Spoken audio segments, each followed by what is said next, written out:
दीवार 8000 साल तक खड़ी रही।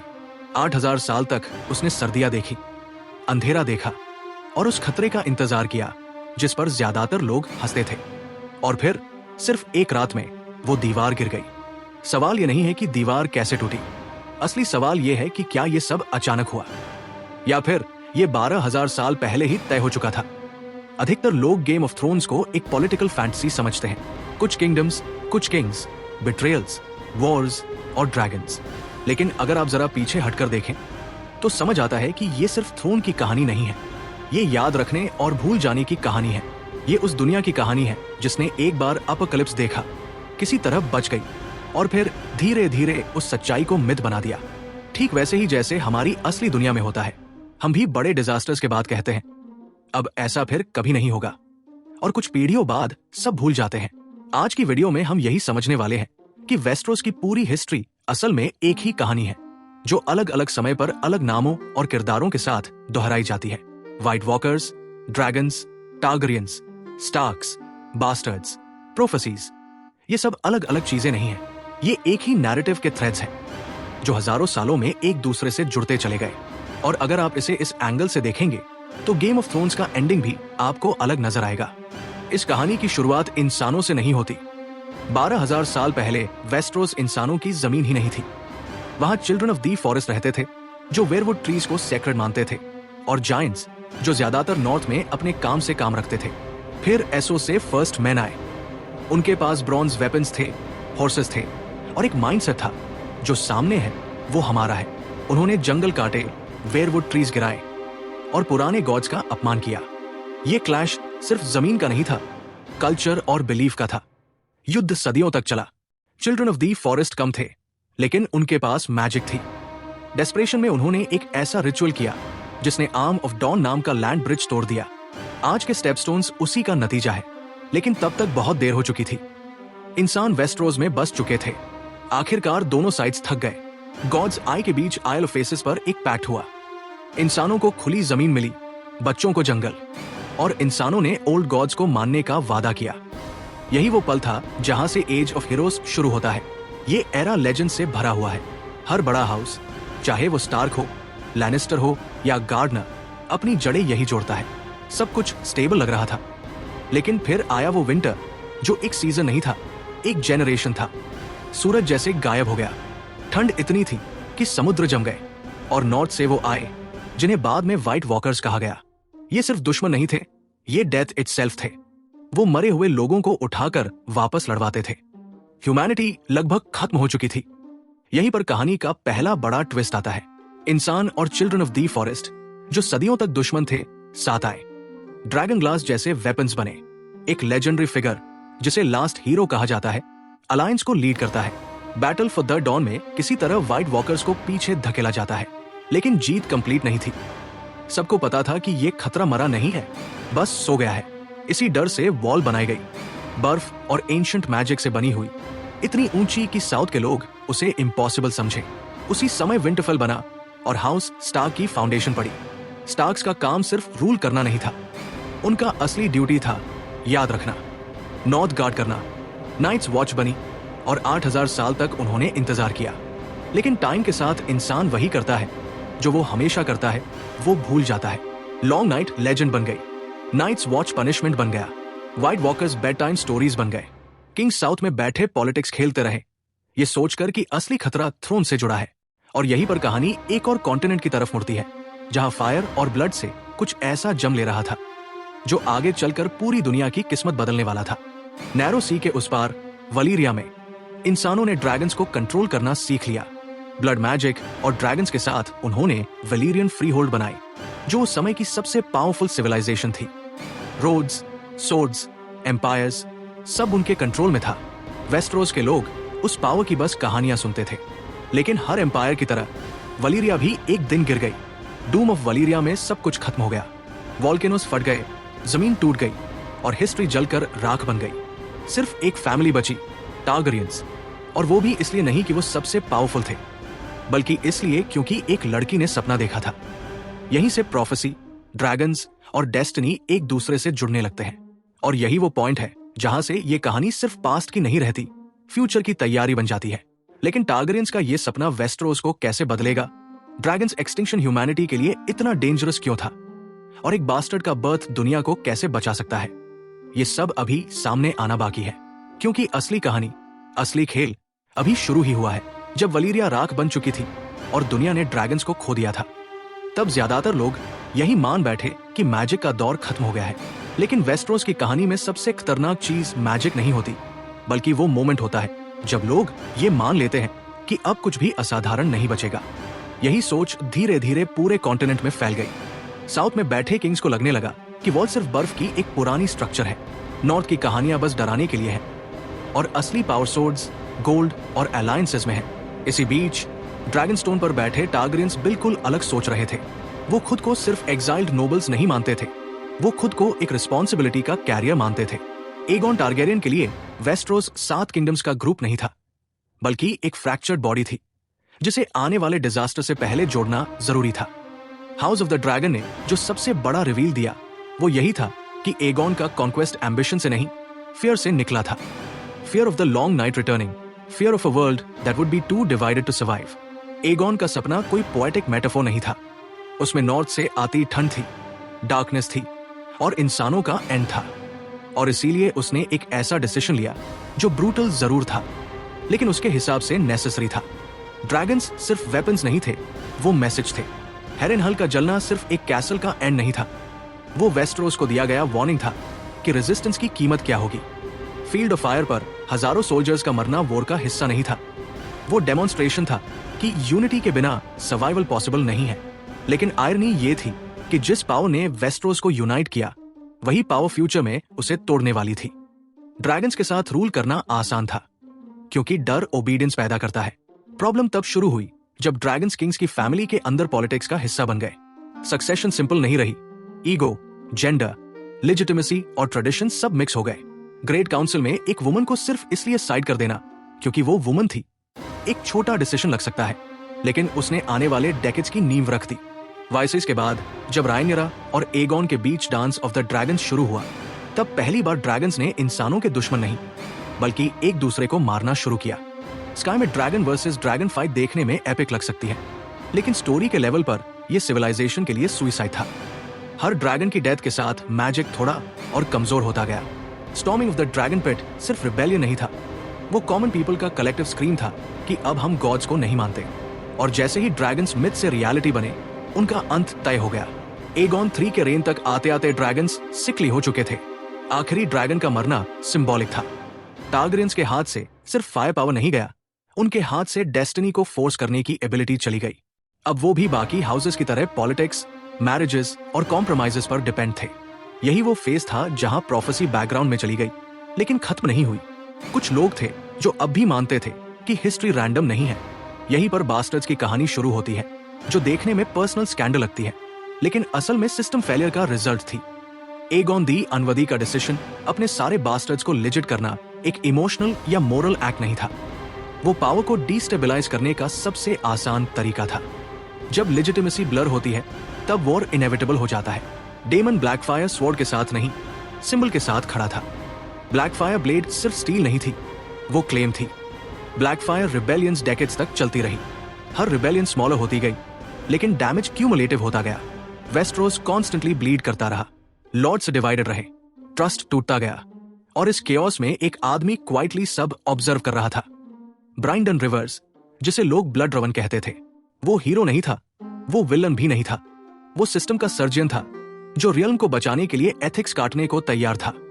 ब्लड रवन ने स्पाइस, विस्पर्स और फियर से रिबेलियंस क्रश की। गोल्डन कंपनी जैसे थ्रेट्स को रूट से उखाड़ने की कोशिश की, लेकिन उसका सबसे बड़ा सैक्रिफाइस तब हुआ जब उसे वॉल भेजा गया। आयरॉनिकली, वही आदमी जिसे सब पॉलिटिकल मॉन्स्टर मानते थे, आखिरकार उस जगह पहुंचा जहां पॉलिटिक्स मीनिंगलेस थी। बियॉन्ड द वॉल, जहां असली एनिमी थ्रोन नहीं, एक्सटिंक्शन था। अगर आप यहां तक की कहानी ध्यान से सुन रहे हैं, तो एक पैटर्न दिखने लगता है। हर बार जब इंसान पावर में कॉन्फिडेंट होता है, वो थ्रेट को भूल जाता है, और हर बार जब थ्रेट लौटता है, वो उन्हीं लोगों को याद करता है जिन्हें हिस्ट्री ने इग्नोर किया था। ड्रैगन्स चले गए, लेकिन प्रोफेसी रुकी नहीं। किंग्स बदले, लेकिन लॉन्ग नाइट का शैडो वही रहा। यहीं पर एक छोटा सा पॉज जरूरी है। अगर अभी तक का ये हिस्सा आपको इंटरेस्टिंग लग रहा हो और आपको महसूस हो रहा हो कि ये सिर्फ फैंटेसी नहीं बल्कि पावर, मेमोरी और सर्वाइवल की कहानी है, तो चैनल को सब्सक्राइब करना मत भूलिए, क्योंकि आगे हम और गहराई में जाने वाले हैं। और जो आने वाला है वो इस पूरी स्टोरी का इमोशनल कोर है। जब हिस्ट्री बार बार खुद को दोहराती है तो सबसे ज्यादा नुकसान उन लोगों को होता है जो सोचते हैं कि इस बार सब अलग होगा। वेस्टरोस भी यही गलती कर रहा था। ड्रैगन्स गॉन थे, ब्लैकफायर रिबेलियंस ऑलमोस्ट खत्म हो चुके थे और साउथ में बैठे ज्यादातर लोग यही मान चुके थे कि अब स्टेबिलिटी आ चुकी है। थ्रोन्स बदलते रहे लेकिन सिस्टम वही रहा। पावर कुछ फैमिलीज के पास सिमटी रही और आम लोगों की जिंदगी बस किसी नए राजा के नाम के साथ चलती रही। लेकिन नॉर्थ में चीजें कभी नॉर्मल नहीं थी। वॉल खड़ी थी पर उसका मतलब भूल दिया गया था। नाइट्स वॉच एक सेक्रेट ड्यूटी से बदलकर पनिशमेंट पोस्टिंग बन चुकी थी। क्रिमिनल्स, डेप्टर्स, अनवांटेड सन्स, सबको वॉल भेज दिया जाता था जैसे कोई डस्टबिन हो। इमेजिन कीजिए, जिस जगह को ह्यूमैनिटी की आखिरी डिफेंस होना चाहिए था, वही जगह सबसे इग्नोर्ड बन गई। यही वो ब्लाइंड स्पॉट था जहां से डिजास्टर दोबारा क्रीप करने लगा। व्हाइट वॉकर्स का रिटर्न अचानक नहीं हुआ। वो धीरे धीरे स्ट्रेंथ गैदर कर रहे थे। विलेजेस गायब हो रहे थे, वार्डलिंग्स भाग रहे थे और डेड वापस उठ रहे थे। लेकिन साउथ के रूलर्स के लिए ये सब रूमर्स थे, एग्जैक्टली वैसे ही जैसे रियल लाइफ में क्लाइमेट वार्निंग्स, पैंडेमिक्स या वॉर्स की शुरुआती साइंस को इग्नोर कर दिया जाता है, क्योंकि वो कैपिटल सिटी से दूर होते हैं। जब तक डेंजर पैलेस के गेट्स तक नहीं पहुंचता तब तक वो रियल नहीं लगता। इसी बीच ड्रैगन्स की एब्सेंस का असर हर लेवल पर दिखने लगा। ड्रैगन्स सिर्फ डिस्ट्रक्टिव पावर नहीं थे, वो बैलेंस थे। उनके रहते रिबेलियन एक्सपेंसिव थी और यूनिटी एनफोर्स्ड थी। ड्रैगन्स के जाने के बाद वेस्टरोस टेक्निकली फ्री हुआ लेकिन प्रैक्टिकली फ्रैक्चर्ड हो गया। लॉर्ड्स ज्यादा पावरफुल हो गए, किंग्स ज्यादा डिपेंडेंट हो गए और स्मॉल फोक हमेशा की तरह बीच में पिसते रहे। किंग एगॉन वी ने रिफॉर्म्स की कोशिश की लेकिन बिना ड्रैगन्स के वो सिर्फ रिक्वेस्ट्स रह गई। यही फ्रस्ट्रेशन समहॉल जैसी ट्रेजेडी में एक्सप्लोड हुई। समहॉल को अक्सर एक एक्सीडेंट या फेल्ड एक्सपेरिमेंट की तरह देखा जाता है, लेकिन इम्पैक्ट उससे कहीं बड़ा था। उस एक रात में सिर्फ एक किंग नहीं मरा, बल्कि ये हो भी मर गई कि ड्रैगन्स को फोर्सफुली वापस लाया जा सकता है। फायर ने सिखा दिया कि प्रोफेसी शॉर्टकट से पूरी नहीं होती। आयरॉनिकली उसी रात जन्म लेने वाला रेगर टारगेरियन इस सब का साइकोलॉजिकल बर्डन लेकर बड़ा हुआ। उसके लिए प्रोफेसी बुक की लाइंस नहीं थी, वो रिस्पॉन्सिबिलिटी थी। रेगर की ऑब्सेशन बहुत लोग रोमांस या मैडनेस की तरह देखते हैं, लेकिन कॉन्टेक्स्ट में देखें तो वो फियर ड्रिवन थी। उसे लगा कि अगर उसने सही समय पर सही कदम नहीं उठाया तो अगली लॉन्ग नाइट में दुनिया खत्म हो जाएगी। लियाना स्टार्क के साथ उसका रिश्ता भी इसी लेंस से देखा जा सकता है। वो सिर्फ लव स्टोरी नहीं थी, वो प्रोफेसी फुलफिल करने की कोशिश थी। प्रॉब्लम ये थी कि प्रोफेसी की लैंग्वेज सिंबॉलिक थी, लेकिन उसके डिसीजंस रियल थे और उनके कॉन्सिक्वेंसेस ब्रूटल। रॉबर्ट्स रिबेलियन ने वेस्टरोस को एक और इल्यूजन दे दी कि प्रॉब्लम सॉल्व हो गई है। मैड किंग मर चुका था, टारगेरियंस ऑलमोस्ट खत्म हो चुके थे और थ्रोन पर एक वॉरियर किंग बैठा था। बट रॉबर्ट रूलिंग में इंटरेस्टेड ही नहीं था। वो पास्ट में जी रहा था, वॉर्स जीतने की नॉस्टैल्जिया में। गवर्नेंस अनअटेंडेड रह गई। जॉन एरन और बाद में नेड स्टार्क जैसे लोग सिस्टम को संभालते रहे, लेकिन क्रैक्स बढ़ते रहे। इसी दौरान एसोस में एक पैरेलल स्टोरी चल रही थी। डेनिस टारगेरियन, जिसे किसी प्रोफेसी या पावर के लिए ग्रूम नहीं किया गया था, वही कर गई जो किंग्स, मेस्टस और सोर्सरर्स नहीं कर पाए। ड्रैगन्स वापस ले आई। ये मोमेंट सिर्फ स्पेक्टिकल नहीं था, ये सिग्नल था कि मैजिक लौट चुका है, और जब मैजिक लौटता है तो एंशिएंट थ्रेट्स भी लौटते हैं। ड्रैगन्स का बर्थ व्हाइट वॉकर्स के अवेकनिंग से जुड़ा हुआ है, जैसे दुनिया ने बैलेंस रिस्टोर करने का फैसला कर लिया हो। इंपैक्ट इमीडिएट था। रेड कॉमेट दिखा, शैडो मैजिक स्ट्रांग हुई, ग्लास कैंडल्स जलने लगे। ये सब रैंडम इवेंट्स नहीं थे, ये इकोसिस्टम चेंज था। वेस्टरोस की पॉलिटिक्स अभी भी पेटी थी, लेकिन यूनिवर्स लेवल पर स्टेक्स बदल चुके थे। नॉर्थ में डेड उठने लगे, साउथ में किंग्स मरने लगे, केओस स्प्रेड होने लगा।